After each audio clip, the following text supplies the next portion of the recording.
하느님께서 아들을 세상에 보내신 것은 세상을 심판하시려는 것이 아니라 세상의 아들을 통하여 구원을 받게 하시려는 것이다.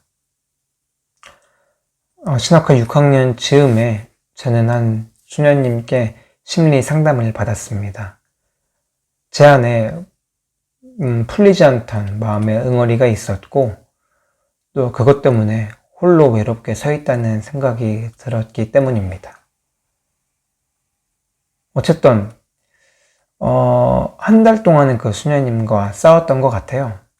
그 수녀님이 했던 말은 제가 공감할 수 없었고 괜히 또 그 수녀님이 저를 단죄하고 있다는 생각을 했던 것 같아요.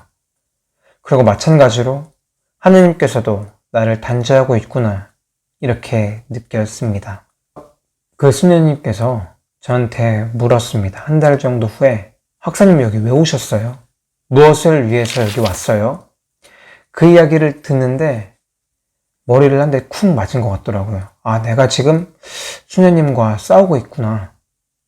그리고 수녀님께서 막 나를 단죄하는 것도 아닌데 나 혼자 그렇게 느끼고 있구나.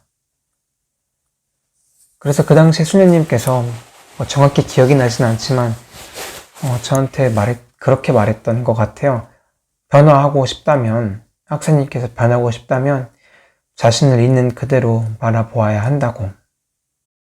누구도 심판하지 않으니까 주님께 의탁하고 또 그걸 신뢰해서 그렇게 나아가야 한다고. 하지만 그 과정은 굉장히 아플 거라고. 오늘 복음을 묵상하는데 문득 그때 생각이 들었습니다. 오늘 주님께서는 이렇게 말씀하십니다. 하느님께서 아들을 세상에 보내신 것은 세상을 심판하시려는 것이 아니라 세상의 아들을 통하여 구원을 받게 하시려는 것이다. 주님께서 우리를 심판하지 않으신데 그 누가 우리를 심판할 수 있겠습니까? 물론 살다 보면 내 이웃들에게 조언이나 충고를 해줄 수 있습니다. 그리고 반대로 제가 그러한 이야기를 들을 수도 있겠죠. 하지만 그것은 그것일 뿐, 그렇다고 해서 그런 말들이 저의 모든 것들을 평가하거나 판단하거나 그런 것도 아니고 또 주님께서 저를 그렇게 생각하고 계신 것도 아닙니다. 그렇기 때문에 우리는 우리 모든 것들을 개방해야 합니다. 그리고 우리가 우리의 바닥을 인정할 수 있을 때 우리는 빛으로 나아갈 수 있습니다. 왜냐하면 주님의 부활이야말로 자유로움이기 때문입니다. 주님께서는 당신의 죽음을 이겨내시고 부활하셨습니다. 내가 만들어 놓은 벽을 치워버리고 내가 쓰고 있는 가면을 벗어버리고 내가 입고 있는 두꺼운 갑옷들을 벗어 던질 때 우리는 죽음을 이긴 주님을 바라볼 수 있습니다.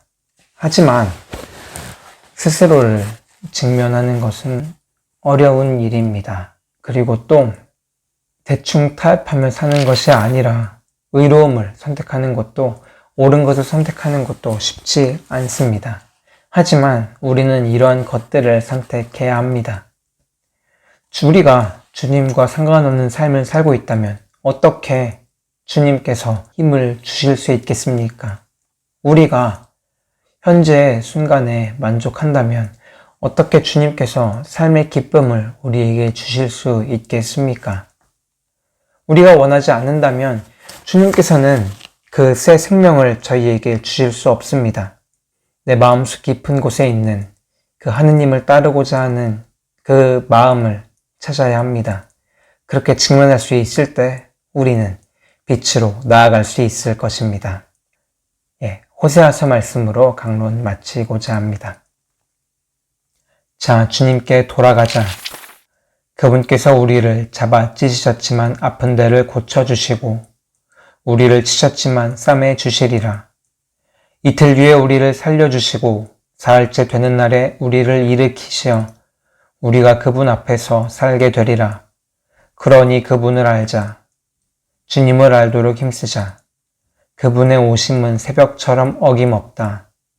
그분께서는 우리에게 빛처럼 땅을 적시는 봄비처럼 오시리라.